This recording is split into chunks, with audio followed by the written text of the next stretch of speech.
Say hello to the brand new SRAM Arrival eTap AXS group set launched today and here in front of me in all its shiny glory.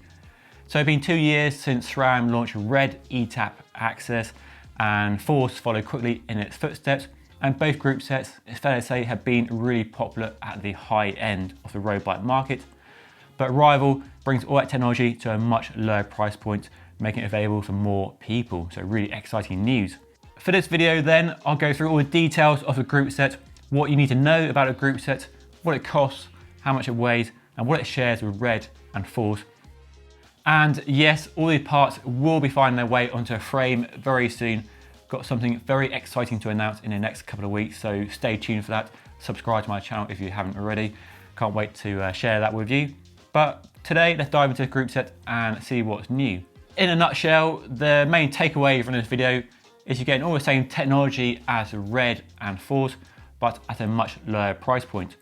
So wireless shifting, removable batteries, 12-speed cassettes with the tiny 10-tooth sprocket, and hydraulic disc brakes as well. There is no rim brake option, I'm afraid. It's disc brakes all the way.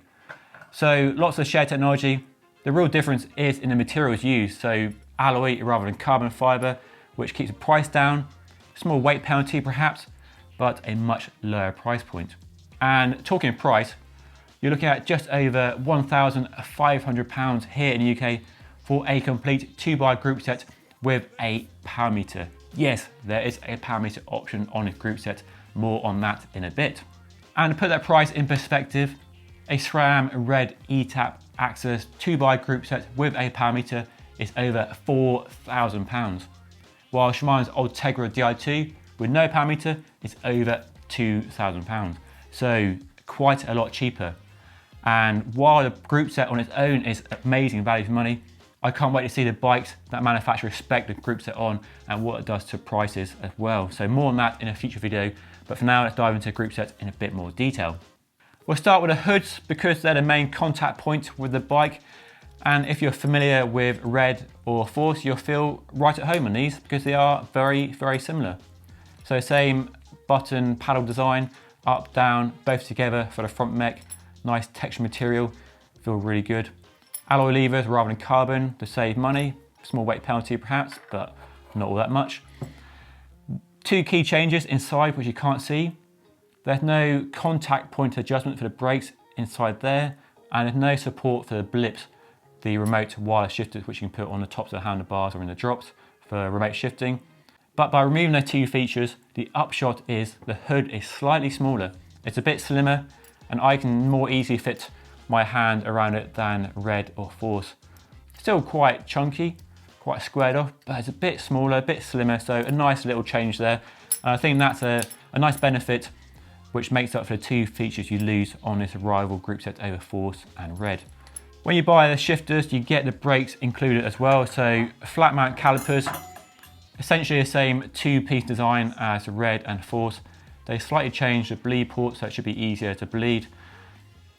Not much to say about those really. Flat mount, various different disc brake rotors available, 160 here, 140 as well, center lock. The brakes also use the same organic fluid and the same brake pads as well. And they say the braking performance is identical to Red and Force, so the same power, the same modulation, the same lever feel. So no difference in braking performance at all from any of the 3 group sets. So no trade-off at this low price point, which is a nice thing to know about. On to the derailleurs, and we'll start with the rear mech, and it looks very similar to Red and Force, it has to be said. Nice glossy finish, no carbon of course. The same removable battery technology which you had with Red and Force. Same battery, so if you have Red or Force on another bike, no issues there, backwards compatible, same charging technology as well. We have a spring clutch mechanism inside rather than the orbit fluid mechanism on the Red and Force rear mechs for managing the chain over rough ground to stop the chain bouncing around. So that's the rear mech, and then the front mech, again, very similar to Red and Force, the same design. The main thing to know about the front mech is it comes in 2 versions, standard and wide. Now you might remember that video on a Force group set last year where they introduced a wide, which essentially is a wider spindle and an accompanying wider front mech to allow increased tyre clearance for modern gravel bikes and all-road bikes with up to 45mm clearance with a front mech and a dual chainring. If it's wide, it will say on a front mech or on a spindle as well. So 2 versions on the front mech and the spindle, 2x and 1x versions as well. And it's the same 12-speed cassette technology as with Red and Force.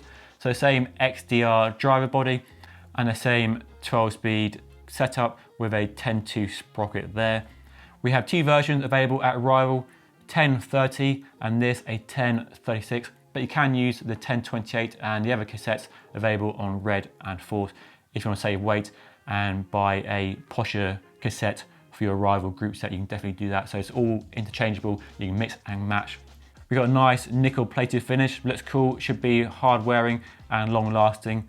So similar cassette technology and a similar flat top chain, which I have here. Again, very similar to the Red and Force, slight different profiling on the inside, but essentially, fundamentally the same. So that's the chain. Oh, it's covered in that horrible gunk. And then moving on to the crankset, we have a brand new aluminium polished crank arm design with a 4-arm design on a 2x here. So 2x, 1x, the 1x uses a direct mount chainring with 38 up to 42 chainring options.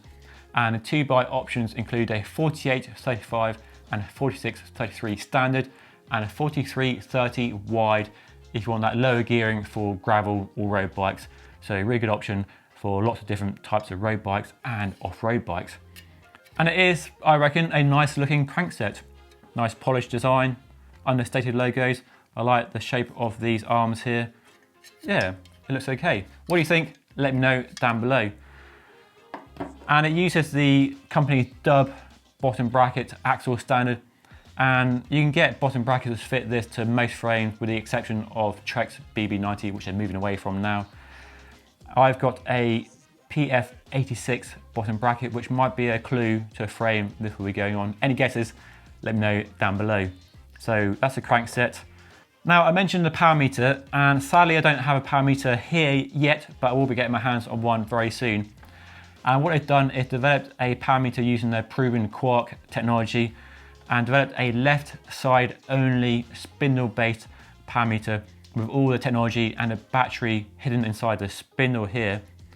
So they use a AAA battery giving 400 hours claimed runtime and plus Bluetooth compatible as well, waterproof to IPX7 standards, all integrated into the left crank arm.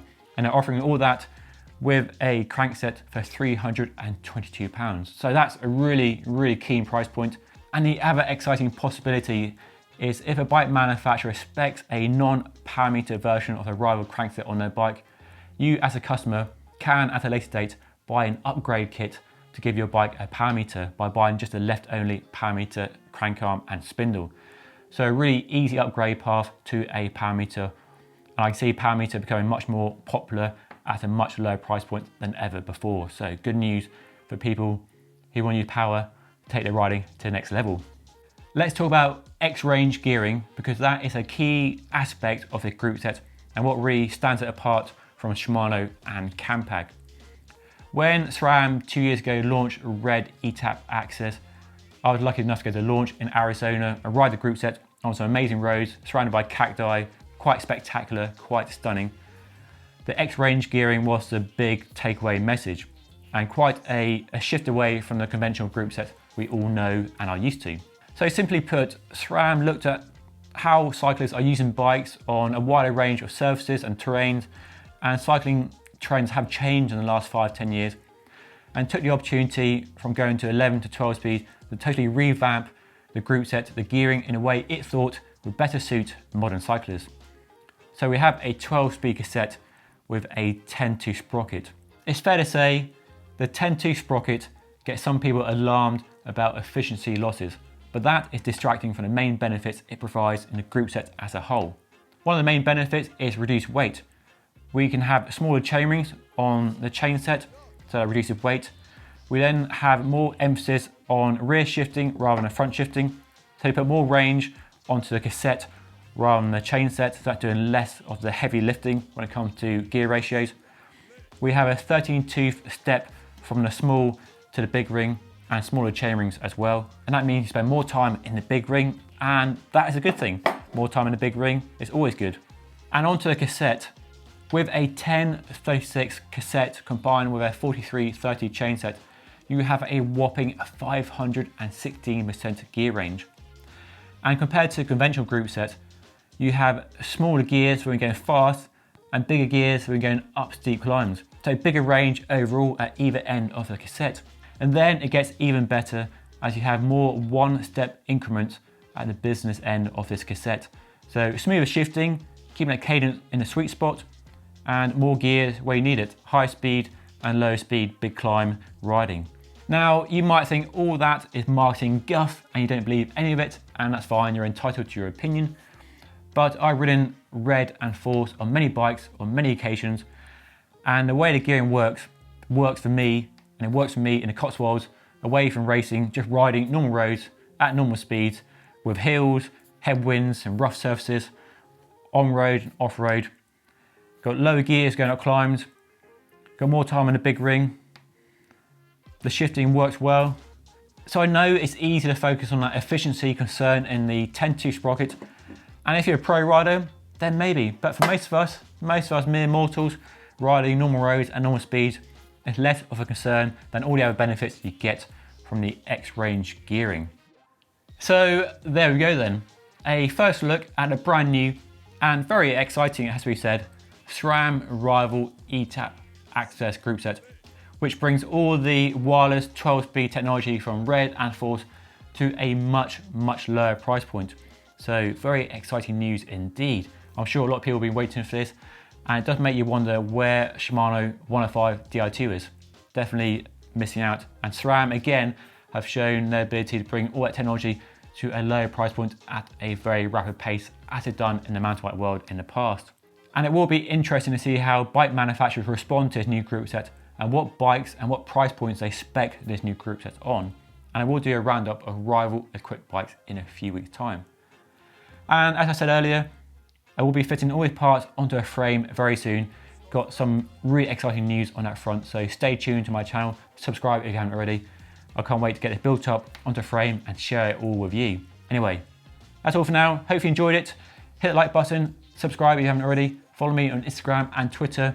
Let me know what you think of the group set down below, and I'll see you all again next time. Thank you so much for watching.